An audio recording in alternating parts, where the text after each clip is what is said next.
Welcome to the Stircast, a podcast where we dive deep into the stories, the struggles, and the successes behind the kitchens of the Southern Tier. Each episode, we'll sit down with the chefs and owners who bring their passion to life on every plate, shaping the vibrant dining culture of our Southern Tier community. Let's stir things up. I am here, as always, with co-host Rick Dodd. Rick, how are you today? I'm doing well, Brian. How about yourself? I am doing fantastic. Rick, what are we sipping on today before we get started? Today we have Three Finger Jack 2021. It's a Cabernet Sauvignon from Lodi, California. Cheers, boys. Cheers. We are here today with Chef Josh Lewis. Josh is the executive chef at the Lost Dog Cafe here in downtown Binghamton. He is a local native and graduate of the CIA Hyde Park. He was a Chopped runner-up. He has worked with some of the best restaurateurs and chefs in the country. Josh, welcome to the Stircast. Thank you so much. Welcome, Josh. Pleasure to be here. It is so great to have you, Josh.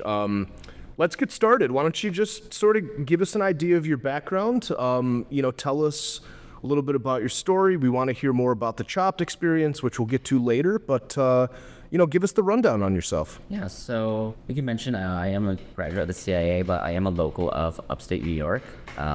Took me a minute before I decided to go to culinary school and be a chef. I did dabble in a couple other colleges to my parents' demise because they just wanted me to finish one and graduate. But I luckily ended up landing back here and going to SUNY Broome at the time. Well, at the time it was Broome Community College. Now it's SUNY Broome for restaurant management, and I got my first cooking job at the local hotel, which is now DoubleTree. I was a prep cook and then really fell in love with it and ended up, dropping out of school for a minute to pursue that with the intent of going to culinary school fully. So it was only to get my 6 months that I needed to go and apply to the Culinary Institute of America. I ended up staying there for almost 2 years before I did that. And then I applied, I got in, and then I happily graduated. And then after that, I moved to Pennsylvania because my friend was there, my best friend, and they were opening a Sands Casino. And I heard that Emerald was opening like 2 or 3 restaurants in there. I was like, well, that sounds like a pretty good Gig. Yeah, let's try that out. First thing out of culinary school. Bam! So I packed things up, headed down to Bethlehem, Pennsylvania, bunkered down with him and his cousin, and ended up landing a job as my first line cook job through Emerald's at his chop house. Ended up staying there for a little over a year, and then another good friend of mine from culinary school was reaching out to me, and he was at Armani Ristorante in New York City. And at the time, my brothers both lived there, and they were very encouraging and thought that it would be a great idea if I moved there with them and pursued another dream. So I finally got the courage to pack myself up, put my notice in there, and then head to New York City, which was a wild adventure. And then through that, I worked for several restaurants, caterers, high-end Italian restaurant, Empire Diner, eventually going to Chopped, yes. Tell us a little bit about Chopped. Well, Chopped happened, I did apply to Chopped about 3 times prior to getting on the show. It is something that I always wanted to do. It was very nerve-wracking at first, but after the 3rd time, I kind of just gave up. And at the time, I was working at this little underground sandwich shop. It's called Better Bean. It was a sandwich shop and a boutique caterer. They did a lot of fancy photo shoots for magazines and celebrities and stuff. But low-key, they had this cool little divey, creative sandwich place down in a basement. The people that they have hired were so eclectic and actually so knowledgeable and amazing that I fell in love with it. I ended up becoming their sous chef. And then eventually, they got another shop uptown. So they all went up there, and then I stayed down and just ran that entire location. And it kind of got more free reign of what I wanted to do with sandwiches and recipes and ideas. And one day, I was in my office, and one of my line cooks, they're all like young kids in like their 20s, children of their own, I don't know how they're doing it. They're just, good, all their emotions of them, their lives. He comes in, they always, have to mess with you, too. The chef, hey, chef, just stop out getting. So I'm in there trying to do my stuff, and it was a crazy day, and he comes up, and he's like, Chef, Food Network's on the phone for you. And I was like, Ricardo? Stop it. I was like, I have no patience for us right now. It's like, who is that? He's like, no, really, Chef, it's Food Network. They want to talk to you. I was like, no, I'm not. I was like, stop effing with me. I was like, I got something to do. He's like, Chef, and he's like, almost like tears. He's like, it really is Food Network. I was like, all right, bring me the phone. And like, get on the phone. And I was like, hello? And they're like, hi, is this the chef? And I was like, yeah, it's Chef Josh. How are you? What's this? And they go, we're from Food Network. We have an office down the street for you guys, and we've been ordering for you for like months now, and we've just been very interested, intrigued by all the creativeness that you've been putting into your sandwiches, and like who was doing it, and like what was going on. So they happened at the time to tell me at the time, but in their minds, they already knew that they were going to have a special sandwich episode. So they brought me in for my first interview, which was video recorded. And then they sent that to the producers. And then I came in for my second interview once those producers approved that they wanted to see more of me. And then after that, they set up a working interview where they come and follow me for an entire day, like how I wake up in the morning, my lifestyle, me at work. Wow, intense. Which you can get back to. So there's a pretty wild moment that happened to me. And after that, they give you a secret date that it is you're not allowed to tell anybody. Yeah, so it's a kind of strange way of getting found, but hey. And how well did you do on that show? Well, I personally think I won, but I was runner-up. But we did get a lot of high accolades from the chefs, which made me and the finalists very, very happy and really proud of ourselves. Like normally I've seen that show and they kind of really trash people a lot, but they said very, very positive and encouraging things to us. So. And didn't you get hired from that show by Amanda Freitag? I did. So a few months after that, I was still friends with the producer that worked for me, and she just reached out to me at that. Amanda Freitag was looking for a sous chef, and I was interested. She thinks that'd be up their alley, and she had piqued her interest because she reminded her about me on the show. And from that, I went up and had an interview with her and her chef cuisine, and they liked me, and I went in for working interview, and they liked me again, and he got the job. Well, in the long run, I did win. Yeah. How long did you spend working for her? So that was a kind of slightly tragic story, but I was with her until she left with the restaurant and parted ways. So I think I worked with her for about 2 years. And I was there another year with the restaurant before. I love her. I always thought she was one of the best chefs on the She really is, and she's really real. And that's what I liked about her. And she'll say that to you. It's just like she can see emotions, she can feel it. And yeah, she's really impressive. So what do you think your most elaborate dish is that you have ever came up with? Or your favorite, your best, I guess. One dish that I just created, I have a lot of love for the restaurant, is a culmination of inspiration from my internship at CIA, and then just falling in love with Spanish cuisine, and then dabbling with it a few times here with the stir wine dinner. Mm-hmm. So I created a Catalan pork dish. So basically it's pork loin that I thinly cut and pound into cutlets, and then we char it a lid. But we marinate. Well, first we make our own, basically hematome. So we smoke Roma tomatoes and chilies in the back outside.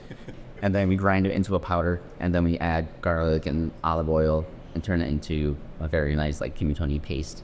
And then you smother that in the shops, then grill them. And then to tie everything into the Spanish country culture, I did a stewed white bean with kale and chorizo, of course. Yeah, I think I saw that on Facebook. Yeah, so tie in those very warm, comforting flavors, and the brightness of the hematome itself and the smokiness, which I love. And then pairing it with just smashed fried potatoes, or potatoes bravas, as they absolutely love in Spain. So it just hits on all these little notes of comfort and love, but at the same time, it's more elevated than just going from grandma. Sounds delicious. Sounds extremely delicious. What are your favorite flavors, Josh, overall? I'm big on sweet, savory, salty combinations, a lot of Asian, Thai, dabbling a lot more into Indian spice ranges too. Things that intriguing me more a lot lately as I'm maturing, I guess. And Szechuan specifically, their cuisine has been very intriguing to me. Specifically the Szechuan peppercorns, which are fun to use. A lot of times they savory, sweet, salty. Love that. What's your favorite dish at Lost Talk? Anything I make. That's a hard one because I love everything I make. So each dish I do put a lot into and thought and meaning. So good answer. Great answer. Josh, just to zoom out, I'm curious, with a thriving career down in New York City, right, post-Chopped, things are really cranking for you. What brought you back to the upstate area? Well, thriving can always end.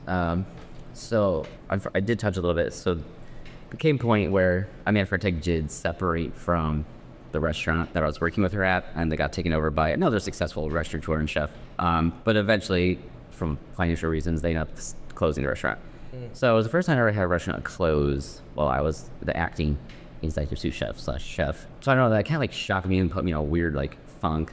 So, and then after that, both my brothers and my main roommates moved. When my brothers went to LA, my other one just moved to a different part of town. So I kind of really lost my base and my sense of concreteness, strangely enough, being in the concrete city. I kind of went through a little downward spiral and wasn't doing well. So my brothers ended up deciding to help me figure out how to close the lease in the apartment and then move me back upstate, which was sad, but it was a blessing in disguise because I did throughout, before I moved to culinary school, one of the reasons I wanted to go to culinary school was to bring back good food and change the culinary scene of Baketon and my home. So it was like fate was just twisting my life and sending me up the next path. And then I came back here. Well, we're certainly glad you did, Josh, because, again, the menu at Lost Dog speaks volumes, I think, to your talent in the kitchen. So just to sort of touch on that again, right, when you think about how stressful kitchens can be, right, the sort of restaurant world in general, what sort of things do you do to keep yourself grounded so you don't burn out in this business? I had to learn a lot to slow down and to not take things personally. Because my biggest flaw was I always soft skin, so I learned early on to have that thicker skin and to listen to the chefs when they grow your skin, don't let it bother you. So for me, it was like learning that strength to not let things get to me and bother me, and still be able to lead with confidence and strength for my team. And then to learn mostly that the most of your job as a chef is dealing with your employees' emotions and their own stuff. Absolutely. And it makes sense. So hard and so taxing, and I think that's what a lot of people don't understand about chefs. They think it's just to go in there. Well, some do in the ideal situation. I'm sure the Michelin places and people that are really the top-notch, well-established can walk in and they have full teams and they're able to just focus on that solely. But I think some of our smaller restaurants and hometown restaurants like we have are on sled tier where we're all working chefs and owners, or vice versa. It really takes a toll because we have to do every single hat, and I think that's important for people to understand and see and know about us. What kind of food trends do you see, Josh, emerging or have emerged lately? Do you see some still sticking around and resurfacing constantly, like the whole ramen trend, which I don't think that would go away. It's just so good and people love it. I do really enjoy farm to table and more homesteading that I think a lot of chefs are starting to take on, especially younger chefs, which I think is very important and vital, and kind of just getting away and not opposing, but not allowing AI and new tech to kind of take over our industry and our creativeness. And so the importance of being farm to table and growing things locally still. Yeah. So I know changing dynamics and tariffs. Well, I know that you are involved with Vines a little bit. Yes. Well, getting more involved because the time goes, yes. So how involved? What does that encompass? It started out with us working with them doing dinners and special dinners and their spring gala event. And then I moved locally downtown, and one of their garden spots was down for me. So then I up renting one of the garden spaces. Nice. And then fell in love with it so much. Did it the next year, and now I have 2 plots for this year. And then it pushed me to even expand to my parents' property out in Harborsville. So now I'm starting gardens on their property every year. Wow. Quite the gardener, it sounds like. But they inspired me because of how into it they are and how easy they make it. They have classes that anyone you need to talk to, they know or have or know the knowledge themselves. And they always host events that are free. Yep. Or donation only, but still, that's huge. And it's very comfortable.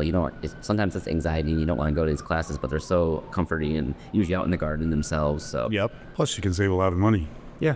Absolutely. just on herbs. Absolutely. That's what we do. We grow most of our herbs in the summer now. So What's the weirdest thing that you are growing in the upstate area that maybe people don't know can grow in this area? I'm not growing anything super weird yet. I think it's kind of funny that a lot of people don't know you can grow peaches rather successfully up here. Usually kind of encourage people to do. Interesting. Because I've had some upstate ones and they're phenomenal. I have 2 plum trees in my backyard. Do you? Yeah, but every time we get a bud, something eats it.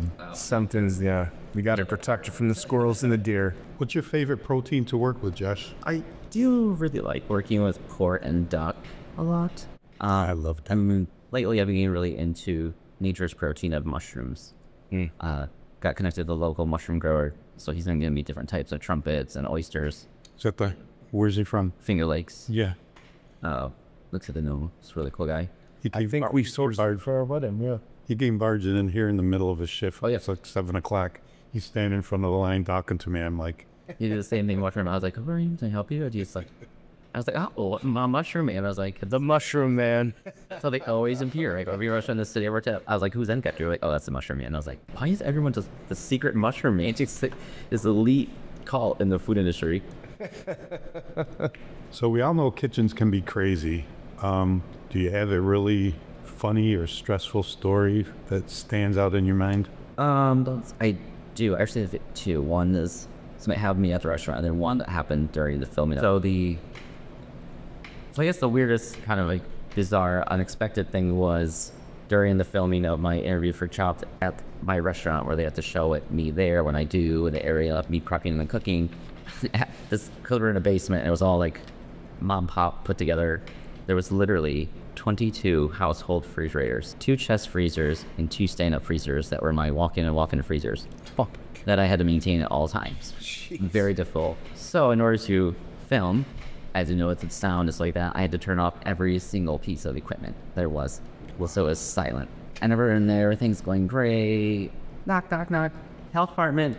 Oh, I was like, and then I've been off for like, good like hour at this point. I was like, oh my God. And then he walks in and his face was priceless. He was just like, what is going on? He gets like, I guess this better be. I was like, yes.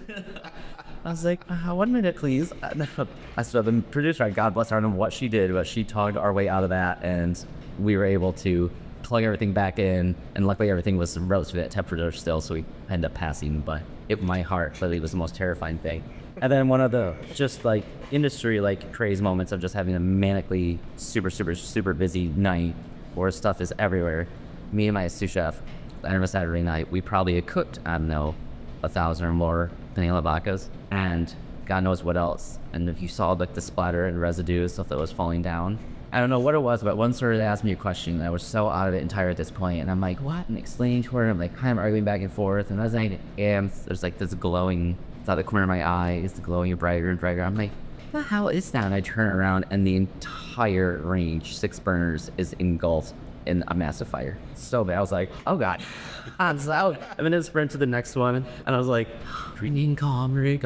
I don't know where one of my cooks runs up with a box of salt and just starts like, it's not gonna help the situation right now. I was like, someone just turn the gas off, please, for it all before this whole place blows up, and bring me, I don't know, like 50 boxes of salt and flour and what else.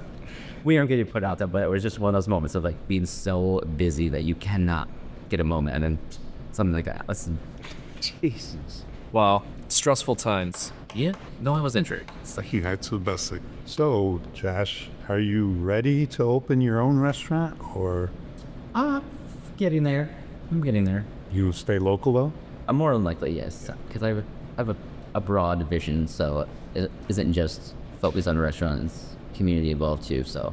We love that. That's been a big theme with our previous guest, Josh, is, when it comes to, obviously we already know that you're involved in Vines, which is a wonderful program. They do a lot of really awesome things for the community. What else really sort of tickles your soul when it comes to, showing up for our local upstate community? I think it's the amount of community meals that are being created in our community for people, and the actual outreach that people are trying to give to the homeless in the situations that we're in. 100%. Make a difference. I did a local dinner at the Presbyterian Church with one of the workers of mine as well. I've been wanting to do one, and it really opened up my mind a lot more, seeing it and doing it and being involved. And I just think, and then driving around, I always see signs all the time, everywhere. Yeah. And it's refreshing, and it does warm my heart that people do care. There's a lot of passion, but that it's something we as chefs and restaurants also need to address, and I think take on as well, because our job is to feed people, and that's everyone. Yeah, absolutely. Absolutely. I couldn't agree more. Is there anything, upcoming specific to Lost Dog that we can look forward to? Did dabble for my first official time in ramen, so I do plan to be doing a monthly ramen night at Lost Dog, which will be posted, so just keep following all our social media and stuff for that. Pretty excited about it. Love ramen. I'm excited about that. Well, on that note, are you ready for our rapid fire round? We're going to just sort of spit out a few questions at you, and then we'd love to hear your reaction. Rick, why don't you start us off? Favorite guilty pleasure food? Oh, I'd probably have to say boxed mac and cheese and sour gummies. Are you a Kraft man? No, Cabot, extra sharp kit. Oh, Nice. my kind of guy. What is the most overrated ingredient these days? In my opinion, it's always been foie gras. Oh, interesting. That's an interesting one. Yeah, never been on my forte for that one. How about underrated ingredient? Underrated? Mushrooms. I think they're growing in popularity now, but for a while, I think people are just so apprehensive what to do, but they're deaf. Once people have a well-cooked king trumpet mushroom, it can be life-changing. They're absolutely amazing. Yeah. What is a kitchen tool that you cannot live without, both, in your profession and at home? Either or both. Absolutely, rubber spatula. Rubber spatula. Yep. Get everything out. Everything out. No sauce wasted. Well, that brings us to our last segment here, which is modeled after Chopped. Josh, we're going to give you a few ingredients off the cuff here, and we'd love to hear what you would do with them. Rick, what are the ingredients today? Today for Josh, we had picked venison and gooseberry. Ooh, venison and gooseberry. Well, both kind of local stuff. I think I'll take a twist on it since it is on my wheelhouse of sweet and savory Asian-y flavors. I think I would turn it into a venison satay. I'll cut it nice and thin. What type of venison I was giving or what cut, but I would turn it into thin strips. And then using the gooseberry as kind of like my tamarind for the marinade, I would add lemon or lime juice to that, some coconut milk, ginger and garlic, marinate it, and then use the gooseberries in the peanut sauce too. Sounds amazing. I am getting hungry. First of all, crushed peanuts. So Josh, anything else you would like to talk about your restaurant or yourself? Just keep cooking, being creative, keep an open mind, throw your own things. Since I've gotten into that, I think it's really important, is beneficial to a chef when you start to get into the dirt yourself and do things yourself. I'm also actually going to be getting into honeybee keeping. Very nice. For the first class tomorrow, so just keeping the mind going in all aspects of food and ways to continue food and our plants and sources. I love when spring gets here and you start to get ready to plant your herbs and everything. It's like the best time of the year. But no, I'm already anticipating one warmish day. I'm like, dude, it's good too. So I can bring my cooks out there too, and it gets them out of the kitchen and into nature and oh wow. Absolutely. The whole farm to table, movement is, I think, very important, especially here in our upstate community. Absolutely. Here's to growing. Cheers. Cheers to that, Chef Josh. Thank you. Thank you so much for joining the Stircast with us today. It was fun. Do it again. Huge fan. Absolutely. When we have that video sometime, we'd love to come into your kitchen potentially. Oh, for sure. And see what's going on. Maybe, have some fresh lemonade or Catch the fire. Absolutely, right. As long as it doesn't burn down. I'll stage that. Chef Josh, thank you again for being here today. Thanks, Josh. Appreciate it. Stircast is a podcast supported by Southern Tier Independent Restaurants. We are a community-driven nonprofit serving Broome County over 10 years. Our local restaurant affiliates have been giving back to the community through scholarships for culinary students, BOCES and BCC, supporting numerous local events, Philharmonic, Roberson, Mercy House, Speedy Cooking Contest and Balloon Rally, the American Heart Association, just to name a few. Not to mention all the tens and thousands of dollars in gift certificates donated for individuals in our community to support their fundraisers for those in need. Our goal with this podcast is to reach a wide audience with conversations with local chefs and restaurant owners telling the behind-the-scenes stories. We want to create an interest and a buzz about our local restaurant scene. We'll be asking our listeners to let us know what they want to hear about.